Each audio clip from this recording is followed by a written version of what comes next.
जय हिंद दोस्तों। आज के वीडियो में हम आपको बताएंगे प्री बोर्ड परीक्षा 2023 कक्षा 10वीं हिंदी का अभ्यास प्रश्न पत्र। दोस्तों, इस पेपर का पूर्णांक होने वाला 75 अंकों का और यहाँ पर समय होने वाला 3 घंटे का। सबसे पहले आपको यहाँ पर कुछ निर्देश दिए हुए, इन निर्देशों को आपको अच्छे से पढ़ लेना है। इनको पढ़ने के बाद दोस्तों आपका पहला क्वेश्चन पूछा है। पहले क्वेश्चन में दोस्तों आपको यहाँ पर सही विकल्प दिए गए। ये आपकी परीक्षा में 6 नंबर के सही विकल्प आने वाले हैं। तो आपका पहला सही विकल्प देखिए, आप पूछा आपका काव्य की दृष्टि से रीति काल को बांटा गया है। तो इसको तो आप लगा लीजिए। इसमें आपका यहाँ पर 52 इसका राइट आंसर आ जाएगा 3 भागों में। अब दोस्तों आपके पर दूसरा सही विकल्प पूछा है, सुर के पदों में तेल की गागरी कहा गया है। इसको तो आप लगा लीजिए। इसमें आपका पर 52 इसका राइट आंसर आ जाएगा उद्धव को। अब दोस्तों आपके पर तीसरे पर सही विकल्प पूछा है, चरणों में निहित मात्राओं के आधार पर दोहा है। तो इसका उत्तर आप लगा लीजिए। इसमें आपका यहाँ पर सावल इसका राइट आंसर आ जाएगा अर्धमात्रिक छंद। अब दोस्तों आपके पास चौथे पर सही विकल्प पूछा है, नेताजी का चश्मा कहानी का मूल भाव है। तो इसको तब लगा लीजिए। इसमें दोस्तों आपका राइट उत्तर यहाँ पर आ जाएगा द वाला, देशभक्ति की भावना। अब दोस्तों आपका जो 5 सही विकल्प पूछा है, वह धीरे धीरे रोने लगा वाक्य में क्रिया विशेषण का भेद है। तो इसको तब लगा लीजिए। इसमें आपका दोस्तों राइट उत्तर पर आ जाएगा स वाला, जीतिवाचक क्रिया विशेषण। अब दोस्तों आपका जो 6 पर दोस्तों सही विकल्प पूछा है, भोलानाथ और उनके उम्र चबूतरे के एक कोने को बना देते थे। यहाँ पर क्या पूछे दोस्तों, इस क्वेश्चन को समझ लीजिए। भोलानाथ और उनके हम उम्र चबूतरे के एक कोने को बना देते थे। इसको तो आप लगा लीजिए। इसमें दोस्तों आपका राइट उत्तर पर आ जाएगा द वाला, नाटक घर। अब दोस्तों हम चलते हैं अगले क्वेश्चन पर। दोस्तों आपके यहाँ पर प्रश्न 2 में आपको क्या करना है, खालिस्तान की पूर्ति करके लिखना है। दोस्तों ये आपकी परीक्षा में 6 नंबर के खालिस्तान पूछे जाने वाला है। तो इनको उत्तर आप लगा लीजिए। पहले को उत्तर आप लगा लीजिए। पहले में दोस्तों आपका यहाँ पर शिव आ जाएगा, ठीक है। दूसरे खालिस्तान दोस्तों आप लगा लीजिए। दूसरे खालिस्तान दोस्तों आपका यहाँ पर अनुभव आ जाएगा। तीसरे खालिस्तान का उत्तर लगा लीजिए। तीसरे खालिस्तान दोस्तों आपका यहाँ पर महाकाव्य आ जाएगा। यहाँ पर चौथे खालिस्तान का उत्तर लगा लीजिए। चौथे खालिस्तान दोस्तों आपका यहाँ पर फागुन मास आएगा। और 5वें खालिस्तान का उत्तर लगा लीजिए। 5वें खालिस्तान दोस्तों आपका यहाँ पर विधान वाचक आ जाएगा। और 6ठे खालिस्तान का उत्तर लगा लीजिए। 6ठे खालिस्तान दोस्तों आपका यहाँ पर चांदी आ जाएगा, ठीक है। अब दोस्तों हम चलते हैं अगले क्वेश्चन पर। दोस्तों आपका जो क्वेश्चन 3 है, इसमें आपको क्या करना है, सही जोड़ी का मिलान करके लिखना है, ठीक है। ये आपकी परीक्षा में 6 नंबर के सही जोड़ी पूछे जाने वाले हैं। तो इसको उत्तर भी आप लगा लीजिए। आपका पहला पूछा उत्साह कविता, तो इसको उत्तर आपका आ जाएगा, उसके पर गढ़ी वाला आ जाएगा, ठीक है। अगर आपका देख लीजिए मानवीय क्रियाओं का आरोप, दोस्तों इसका उत्तर लगा लीजिए। इसमें दोस्तों आपका यहाँ पर आ जाएगा मानवीकरण अलंकार। अब दोस्तों आपका अगला दिया रिपोर्टाज की भाषा कैसी होती है, दोस्तों यहाँ पर पेंस भाषा होती है, ठीक है। अगला आपका देख लीजिए सफेद पोष, दोस्तों उत्तर लगा लीजिए। इसमें दोस्तों आपका यहाँ पर आ जाएगा, दोस्तों इसमें आपका यहाँ पर चावल आ जाएगा, ठीक है। अगला आपको देख लीजिए जो कम बोलता हो, दोस्तों जो कम बोलता हो उसको क्या कहते हैं, तो यहाँ पर मितभाषी कहते हैं, ठीक है। अगला आपको देख लीजिए अज्ञ, अज्ञ के दोस्तों यहाँ पर लिखा गया है, दोस्तों यहाँ पर तार सप्तक लिखा गया है, ठीक है। अब दोस्तों आपके पास अगला क्वेश्चन पूछा है, क्वेश्चन 4 में आपको क्या करना है, एक वाक्य में उत्तर लिखना है, ठीक है। ये आपकी परीक्षा में 6 नंबर में पूछे जाने वाले। पहला आपको पूछा है फसल कविता हमें किसके करीब ले जाती है, तो इसको उत्तर लगा लीजिए। यह कविता हमें किसान और कृषि संगति के बीच ले जाती है, ठीक है। तो इसको तो आप लगा लीजिए। हमें यहाँ पर किसान, दोस्तों इसको तो डायरेक्ट आप लिख लीजिए, किसान और कृषि संस्कृति, ठीक है। इसको तो आपका आ जाएगा किसान और कृषि संस्कृति, ठीक है। तो इसको तो आपको कैसे लिखना है, फसल कविता हमें किसान और कृषि संस्कृति के बीच ले जाती है, ठीक है। तो आपको दोस्तों इसको लिख लेना है, ठीक है। अब दोस्तों आपका यहाँ पर दूसरा क्वेश्चन पूछा है विवाह के वेदों के नाम लिखिए। दोस्तों विवाह के कितने वेद होते हैं ये आपको पता होना चाहिए। तो विवाह के यहाँ पर 2 वेद होते हैं, ठीक है। 2 वेद कौन से होते हैं दोस्तों, इनको उत्तर लगा लीजिए। यहाँ पर तो 2 वेद हमारे होते हैं दोस्तों। पहला वेद हमारा होता है आलम्बन होता है, ठीक है। पहला दोस्तों यहाँ पर हमारा पहला वेद होता है दोस्तों आलम्बन होता है, ठीक है। दूसरा दोस्तों हमारा होता है यहाँ पर उद्दीपन होता है, ठीक है। दूसरा हमारा यहाँ पर उद्दीपन यहाँ पर होता है, ठीक है।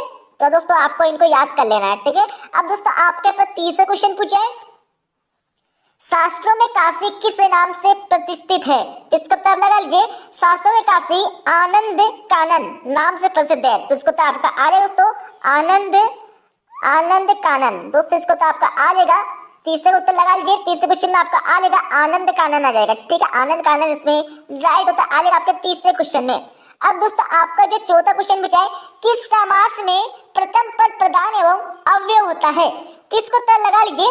इसमें दोस्तों आपका यहाँ पर आ जाएगा चौथे क्वेश्चन में अवयवी भाव समास। दोस्तों इसमें आ जाएगा आपका अवयवी, दोस्तों इसमें आ जाएगा आपका अवयवी भाव, अव्यय भाव समास, ठीक है। तो यहाँ पर दोस्तों चौथे उत्तर में आ जाएगा दोस्तों अव्यय भाव समास आ जाएगा, ठीक है।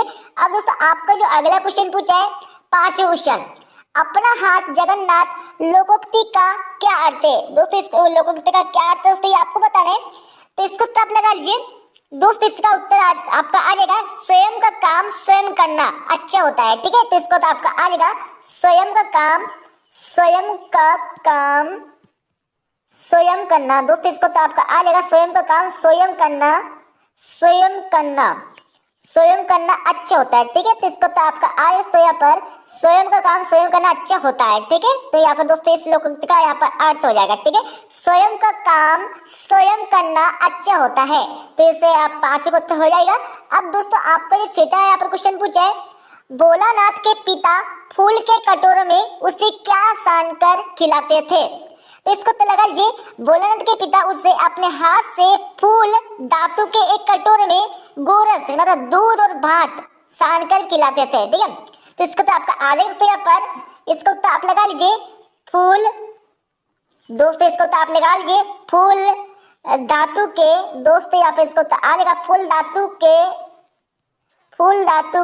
एक गोरस का मतलब होता है यहाँ पर दूध होता है, ठीक है। गोरस का मतलब होता है यहाँ पर दूध होता है, ठीक है। फूल धातु के गोरस और बात, दोस्तों यहाँ पर लगा लीजिए गोरस और बात छान कर यहाँ पर तो छान कर खिलाते थे, ये आपको याद होना चाहिए, ठीक है। तो यहाँ पर दोस्तों इस क्वेश्चन का उत्तर हो जाएगा दूध धातु के एक गोरस दूध और भात खिलाते थे छान कर, ठीक है। अब दोस्तों आपके ऊपर क्वेश्चन 5 में आपको क्या करना है, सत्य और असत्य कथन देना है।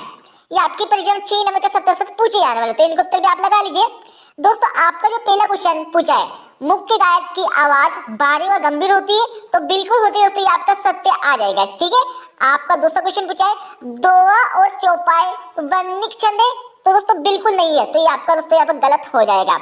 आपका तीसरा पूछा है, मानव संस्कृति एक अविभाज्य वस्तु है, तो दोस्तों ये आपका सत्य हो जाएगा। अब दोस्तों आपका चौथा पूछा है, चौथा भी दोस्तों आपका सत्य हो जाएगा, ठीक है। पांचवा दोस्तों आपका असत्य हो जाएगा और छठा दोस्तों आपका असत्य हो जाएगा, ठीक है। अब दोस्तों हम चलते हैं अगले क्वेश्चन पर। आपका दोस्तों ये छठा क्वेश्चन पूछा है, इसमें दोस्तों आपको 2 क्वेश्चन दिया है, तो आपको दोनों में से एक क्वेश्चन का आंसर याद करना है। वैसे आपको दोनों क्वेश्चन को अच्छे से याद कर लेना है इनके आंसर को, ठीक है। आपको दोस्तों पर 7 क्वेश्चन के लिए 7 क्वेश्चन में आपको क्या करना है, तुलसीदास अथवा नागार्जुन की काव्यगत विशेषता निम्नलिखित के बिंदुओं के आधार पर लिखिए। आपको 2 रचना लिखना होगा और कला पक्ष आपको इस क्वेश्चन में लिखना होगा, ठीक है। अब दोस्तों आपका यहाँ पर 8 क्वेश्चन दे दीजिए, गोपियों ने उद्धव से योग की शिक्षा कैसे लोगों को देने की बात कही है, तो क्वेश्चन यहाँ पर दिया हुआ है, ठीक है। अच्छे से दोस्तों इनके उत्तर याद कर लीजिए आपकी किताब से देखकर। यहाँ पर 9वां क्वेश्चन दे दीजिए, फागुन में ऐसा क्या होता है जो बाकी ऋतुओं से भिन्न होता है, तो क्वेश्चन यहाँ पर दिया हुआ है, ठीक है। अब दोस्तों आपके पास 10 क्वेश्चन के लिए खंड काव्य की कोई 2 विशेषता आपको लिखना होगा, संचारी भाव एवं यहाँ पर स्थायी भाव संचारी भाव में आपको अंतर लिखना होगा, ठीक है। आपका 11 क्वेश्चन देखिए, चौपाई छंद की परिभाषा उदाहरण सहित आपको लिखना होगा। तो क्वेश्चन देखिए, अतिशोक्ति अलंकार की परिभाषा आपको उदाहरण सहित आपको लिखना होगा, ठीक है। अब दोस्तों आपका 12 क्वेश्चन देखिए, 12 क्वेश्चन में आपकी परीक्षा में 2 नंबर का आने वाला है। सबसे पहले आपको दोस्तों क्वेश्चन को अच्छे समझ लेना है और दोस्तों आपको परीक्षा में मात्रा की गलती बिल्कुल भी नहीं करना है, ठीक है। आपका 13 क्वेश्चन देखिए, स्वयं प्रकाश अथवा मनु भंडार की साहित्यिक विशेषता निम्नलिखित बिंदुओं के आधार पर लिखिए। 2 रचना आपको लिखना है, भाष्य से आपको लिखना है, ठीक है। अब दोस्तों आपका जो 14 क्वेश्चन पूछा है, सेनानी न होते हुए भी चश्मे वाले को लोग कैप्टन क्यों कहते थे, तो क्वेश्चन भी यहाँ पर दिया हुआ है, ठीक है। अब दोस्तों आपके पर 15 क्वेश्चन के लिए, बिस्मिल्लाह खां को शहनाई की मंगल ध्वनि का नायक क्यों कहा गया है, तो क्वेश्चन यहाँ पर दिया हुआ है, ठीक है। अब दोस्तों आपका पर 16 क्वेश्चन देखिए, 16 क्वेश्चन में आपको क्या करना है, निम्नलिखित वाक्यांश के लिए एक शब्द लिखे, 2 भाषाएं बोलने वाला। दोस्तों 2 भाषाएं बोलने वालों को क्या कहते हैं आपको बताना होगा, द्विभाषी, ठीक है। द्विभाषी इसमें आ जाएगा, द्विभाषी, तो उसमें आपका द्विभाषी आ जाएगा। ठीक है, अगला आपका दूसरा पूछा है जिसका वर्णन ना किया जा सके, अवर्णीय। दोस्तों इसका आ जाएगा तो अवर्णीय हो जाएगा। ठीक है, अवर्णीय इसमें राइट उत्तर आ जाएगा। ठीक है, तो यहाँ पर पहले का उत्तर यह हो गया आपका और दूसरे का यह हो गया। ठीक है, अब दोस्तों आपका इसका अगला क्वेश्चन पूछा है, यहाँ पर देख लीजिए, निम्नलिखित मुहावरों का अर्थ लिखते हुए वाक्यों में प्रयोग कीजिए। पहला आपका दिया खून पसीना एक करना। खून पसीना एक करना मतलब दोस्तों कड़ी मेहनत करना है। ठीक है, इसका अर्थ हो जाएगा। दूसरा आपका दिया गागर में सागर बनना। दोस्तों गागर में सागर बनने का मतलब होता है तो कम शब्दों में अधिक बात कहना है। ठीक है, तो ये दोनों का अर्थ हो जाएंगे और आपके हिसाब से आप यहाँ पर प्रयोग कर लेना है। ठीक है, अब दोस्तों आपके पास 7वां क्वेश्चन लीजिए, बच्चे माता पिता के प्रति अपने प्रेम को कैसे अभिव्यक्त करते हैं, लिखिए। गंडटों की मेहनत कस बादशाहों का सर क्यों कहा है, ये इसके बारे में आपको बताना होगा। आपका 8वां क्वेश्चन लीजिए, निम्नलिखित काव्यांश का संदर्भ प्रसंग सहित भावार्थ लिखिए। आपको संदर्भ प्रसंग से आपको क्या करना है, भावार्थ, आपको भावार्थ लिखना है। ठीक है, सबसे पहले आपको क्या क्या करना होगा इस क्वेश्चन में, संदर्भ आपको लिखना होगा। ठीक है, अच्छे से लिख के देख लीजिए और समझ लीजिए इस क्वेश्चन को। ठीक है, संदर्भ आपको लिखना होगा, संदर्भ के बाद दोस्तों आपको प्रसंग लिखना होगा, प्रसंग के बाद दोस्तों आपको यहाँ पर भावार्थ लिखना होगा। ठीक है, अब दोस्तों इसका अगला क्वेश्चन में भी आपको सेम यही करना है। आपको 19 क्वेश्चन देख लीजिए, 19 क्वेश्चन में आपको यहाँ पर एक गद्यांश दिया है, ये पहला गद्यांश दिया है, उसके बाद दोस्तों इसका अगला गद्यांश आपको दिया हुआ है। ठीक है, तो आपको सबसे पहले इस क्वेश्चन में क्या करना है, संदर्भ लिखना होगा। संदर्भ के बाद दोस्तों आपको यहाँ पर प्रसंग आपको इस क्वेश्चन में लिखना होगा, प्रसंग के बाद दोस्तों आपको यहाँ पर वाक्य करना होगा। ठीक है, अब दोस्तों हम चलते हैं यहाँ पर 20वें क्वेश्चन पर, मिट्टी बोली का महत्व विषय पर एक अनुच्छेद आपको लिखना है और इसके अगले क्वेश्चन में आपको कहना है एक आदर्श विज्ञापन की आपको आप 3 विशेषता आपको देना है। ठीक है, अब आपका यहाँ पर 21 क्वेश्चन देख लीजिए। 21 क्वेश्चन में आपको यहाँ पर आपके काव्यांश अथवा गद्यांश को पढ़कर पूछे गए प्रश्न उत्तर आपको देना है। तो आपका दोस्तों आप गद्यांश दिया, आपको दोस्तों गद्यांश दिया है। ठीक है, इसको अच्छे से पढ़ लीजिए। आप पहला क्वेश्चन पूछा है उपयुक्त काव्यांश का उचित शीर्षक आपको बताना है। सम होती सबसे अमूल्य धन, मतलब दोस्तों यहाँ पर सम्यक व्यक्ति, तो आपको दोस्तों यहाँ पर पहले में आपका आ जाएगा सम्यक व्यक्ति। ठीक है, सम्यक व्यक्ति से आ जाएगा, क्योंकि दोस्तों जो श्रम करता है, जो मेहनत करता है, उसके पास यहाँ पर दोस्तों धन होता है। ठीक है, ये आपको पता होगा।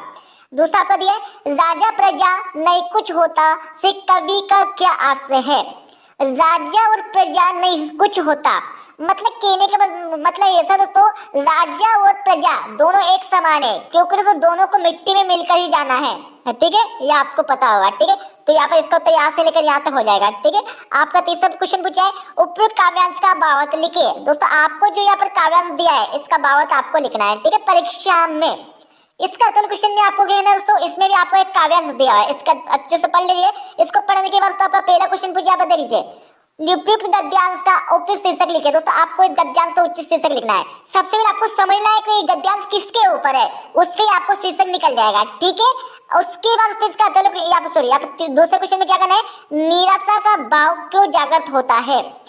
दोस्तों निराशा का भाव क्यों जागृत होता है, इसके बारे में आपको बताना है। ठीक है, इससे मन में निराशा का भाव जागृत हो जाता है, मतलब दोस्तों यहाँ पर देख लीजिए इसका उत्तर आपको कहाँ से मिलेगा।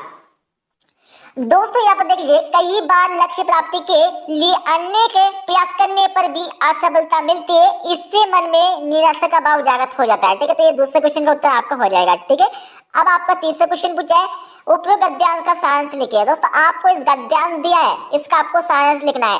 सारांश का मतलब ये होता है दोस्तों कि इससे हमें क्या शिक्षा मिल रही है, ये आपको इस क्वेश्चन में लिखना होगा। ठीक है, अब दोस्तों आपके पर 22 क्वेश्चन देख लीजिए। तो 22 क्वेश्चन आपको क्या करना है, अपने वार्ड में व्याप्त गंदगी को दूर करने के लिए नगर पालिका अधिकारी को आवेदन पत्र आपको लिखना है।